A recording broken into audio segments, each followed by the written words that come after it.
ऐसे हैं जहाँ पे नहीं होता है टूटी और फटफटी। एक बार अगर ये बीमारी हो जाए पैरों में, तो पैरों की जो गठस होती है, लिम्फेटिक गठस, उनमें रुकावट आना काम करेगी। अब इसका ये ड्यूरेशन भी मालूम है कि इसका जो इंक्यूबेशन पीरियड 1 साल हो सकता है, तब इस बच्चे ने काटा।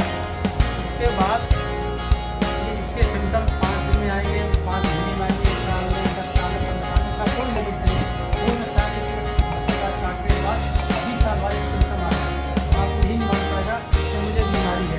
लेकिन जब बीमारी स्टार्ट हो जाती है तो बन जाती है, तो उसको बैक की कोई दवा नहीं। अगर मान लो आप लेकिन अगर तो वो यहाँ पर हमारी ऐसा तो नहीं, हम उस मरीज को फिर सही कर सकते हैं। इसीलिए सरकार ने करीब 2004 से मैं देख रहा हूँ जब से पानी का प्रभाव स्टार्ट हो यूपी में। लेकिन क्या होता था शुरू में पब्लिक जागरूक नहीं थी, हम लोग भी जागरूक नहीं थी। लेकिन जैसा टाइम आ रहा है, हम लोग हर साल दोबारा पब्लिक को समझाते हैं, समझाते हैं कि कितना बेनिफिट आपको दे पाए। ये जो 2 खास दिन में जो बच्चे होती है क्लास में टैबलेट आती है अंदर में जो हानि है आपको ये खाओ तुम्हारी कमी इसमें टाइम। तो 25 घर का मतलब है कि 120 से लेकर 130 तक लोगों को हमको दवाई खिलानी है। इसकी दवाई खिलानी है कि हम तसल्ली से उसको समझा सकें जिससे दवाई हमारे लिए खराब। तो आप भी मना कर दोगे, आप भी मतलब हम भी दवाई खाएंगे, तो हम भी ले जाओ खाने के बाद दवाई खाएंगे। इसीलिए ये प्रोग्राम है, ये 10 दिन का प्रोग्राम है, जिसमें तसल्ली से हमको परिवार को समझाना भी है। ये दवा बाहर से ली जाती है तो कितने कम पड़ती है? नहीं, बाहर से गवर्नमेंट सप्लाई है। जो होते नहीं, अगर उनको लगता है कि बाहर से ले लेंगे तो लोगों के दिमाग में ये भ्रांतियाँ ये रहती दवाई बहुत सस्ती है, ये हेपेजन के नाम से आती है, बाहर से बहुत सस्ती है, कोई दिक्कत नहीं है। यहाँ पर नहीं मिलेगी। इस प्रोग्राम में हम लोगों को जो प्रोक्योरमेंट एज पर जो पब्लिक बैठने महत्वपूर्ण चीज़ बताने जा रहा हूँ। ये फाइलेरिया का जब इन्फेक्शन होता है तो इसलिए तो अमूमन हम सब लोग जानते हैं कि फाइलेरियासिस होती है, हाथी पाँव होता ही है, हाइड्रोसील भी हो जाता है। हाइड्रोसील आपने देखा होगा, हाइड्रोसील फाइलेरिया के इन्फेक्शन की वजह से होता है। ये एक और चीज़ होती है जिसको बोलते हैं काइलूरिया। पेशाब के थ्रू सफ़ेद पानी आने लगता है और लोगों के अंदर मिथ हैं, सोसाइटी में, समाज में, पब्लिक में लोगों के अंदर मिथ क्या होते हैं, ये होते हैं कि हमें कोई हाथ की बीमारी हो गई है। तो वो क्या करते हैं कि वो इधर जाकर के झोला छाप डॉक्टरों या किसी कुछ के चक्कर पड़ते हैं। तो ये मीडिया बंधुओं से हमारा यही आग्रह अनुरोध है कि वो इस चीज़ में पब्लिक को अवेयर करें कि उसको अगर कोई इस तरीके का सफ़ेद पानी जैसा पेशाब आ रहा है, भाप जैसा आ रहा है, तो उसको कहीं कहीं उसका फाइलेरिया का इन्फेक्शन उसके शरीर में ज़रूर है, क्योंकि वो लिम्फेटिक इन्फेक्शन है। लिम्फेटिक में हमारी जो सफ़ेद जो नसें होती हैं जिसमें सफ़ेद जो पानी होता है, सफ़ेद खून जिसको बोलते हैं, वो लिम्फेटिक्स होती हैं। उसमें जब फाइलेरिया का इन्फेक्शन हो जाता है, फाइलेरिया के कीटाणु पहुँच जाते हैं, तो वो जो है पेशाब के थ्रू काइलूरिया आती है, भाप जिसको बोलते हैं। तो कृपया पब्लिक हमारी अवेयर होगी तो वो जो है उसका ट्रीटमेंट कराएंगे। दूसरी चीज़ महत्वपूर्ण चीज़ बताने जा रहा हूँ कि अगर फाइलेरिया की दवाई जब खिलाई जाती है, खिलाने जैसे कल से मापअप राउंड शुरू होने वाला है, महत्वपूर्ण राउंड है, और इसमें जब दवा खाएंगे, बहुत से लोग खाएंगे। नंबर 1 तो जैसा सर ने बताया है कि इसमें जो है बिना कुछ खाना, मतलब खाली पेट नहीं देना, खाना खिला करके ही देना है। और यदि उसके बावजूद भी उसके शरीर में कहीं पर कोई रैसेज होते हैं, खुजली होती है या फीवर आता है, यह इस बात का संकेत है कि उसके शरीर में फाइलेरिया के कीटाणु मौजूद हैं। जो दवा खाता है वो किल होते हैं, तो उससे पायरोजन रिलीज होते हैं, टॉक्सिन्स रिलीज होते हैं, जिसकी वजह से उसको खुजली होती है या फीवर आता है। तो ये अब क्या है, इसमें करना क्या है, इसमें अब उस व्यक्ति को 21 दिन का कोर्स करना जरूरी है। और देखिए विडंबना, देखिए पहले कि लोग क्या करते हैं, अगर किसी को फीवर आ गया, 3 गोली किसी ने खाई फाइलेरिया की, या उसको खुजली हो गई या उसको दाने निकल आए, तो वो व्यक्ति उस फाइलेरिया की दवा से ही एकदम गिरफ्त हो जाता है, कहता है कि वो दवा नुकसान करती है, अरे दवा बिल्कुल खाना नहीं।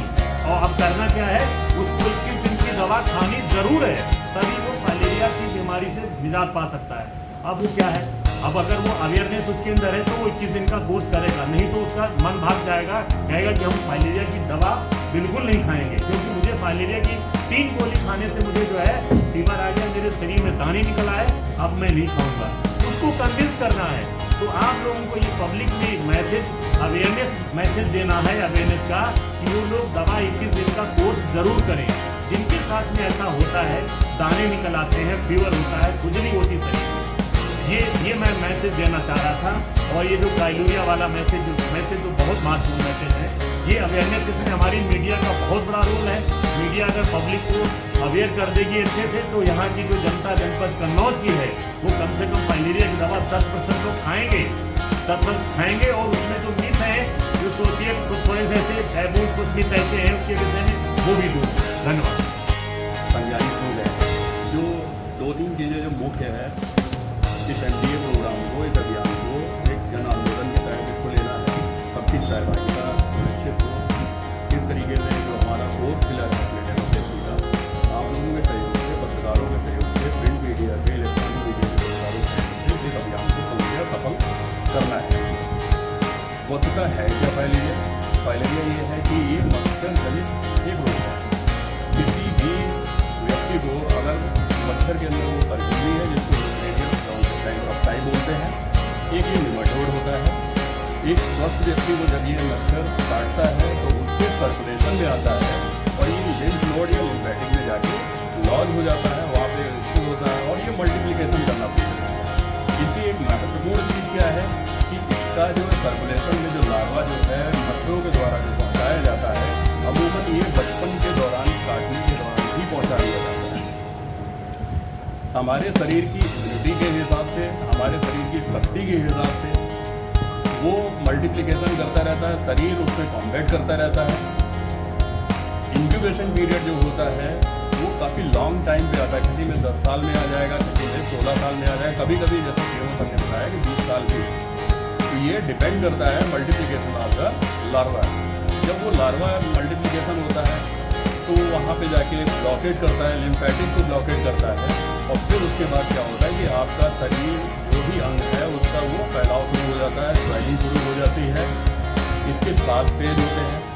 शुरुआती फेज में क्या होता है कि जो स्वेलिंग होती है वो रिवर्सिबल होती है। तो इसके लिए जो हमारे घर घर जो आशा और आंगनबाड़ी जाएंगी, ये कुछ केस डिटेक्शन करेंगी, उनकी लाइन लिस्टिंग भी करेंगी। इससे बचाव के लिए हम लोग जो डीईसी और एल्बेंडाजोल में, जैसे टीमो साहब ने बताया है, कि पूरे संपूर्ण अभियान के दौरान जो हमारा माइक्रो प्लान बनाया गया है, उस माइक्रो प्लान के अंतर्गत कोई भी स्कूल हो, चाहे वो आपका जो है सरकारी हो, गैर सरकारी हो, मदरसे हो, या हमारे कोई भी ग्राम हो, मोहल्ला हो, जो दिनांकवार जो हमारा माइक्रो प्लान बना हुआ है, जो हमारे जो ड्रग एडमिनिस्ट्रेटर की टीम है, जिसमें 2 लोग होते हैं, एक आशा होती है और दूसरी हमारी आंगनबाड़ी कार्यकर्ती होती है, वो अपने अभियान के दौरान अपने प्रमुख ही उसको खाने के लिए बोलेंगे। मात्र उनको देना नहीं है, उनको खाने के लिए उनको बताएंगे और मोटिवेट करेंगे। इसमें हमको मोटिवेशन कैसे हो सकता है कि हमारे पास, उनके पास प्राइमरी रजिस्टर भी है, जिसमें बाकायदा दिखाया गया है कि ये इतनी खराब बीमारी है। अगर ये एक बार इसमें व्यक्ति जो है ज़्यादा स्वेलिंग हो जाएगी, ग्रेड 7 की स्वेलिंग जब हो जाती है, तो इसमें बंदा जो है हैंडीकैप हो जाएगा, वो अपने रूटीन वर्क नहीं कर पाएगा। तो हम फर्स्ट फेज में ही उसको आइडेंटिफाई करें। दूसरी बात है कि अमूमन देखा गया कि बचपन में ही ये जो है इसके कीटाणु शरीर में आ जाते हैं, तो हम माइक्रो प्लान के हिसाब से डीईसी की टैबलेट, जैसे सीओ साहब ने बताया कि उम्र के हिसाब से देना है, एल्बेंडाजोल की टैबलेट जैसे आप जानते हैं ये कृमिनाशक है, इनको साथ में ही देना है।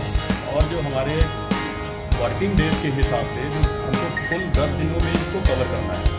जो छूटे हुए बच्चे हैं बुधवार को, शनिवार को हम वॉकआउट राउंड के साथ में ही उसको जो है एक तय लक्ष्य के थ्रू इसको जो है अभियान को सफल बनाने के लिए इनको दवा हम खिलाएंगे।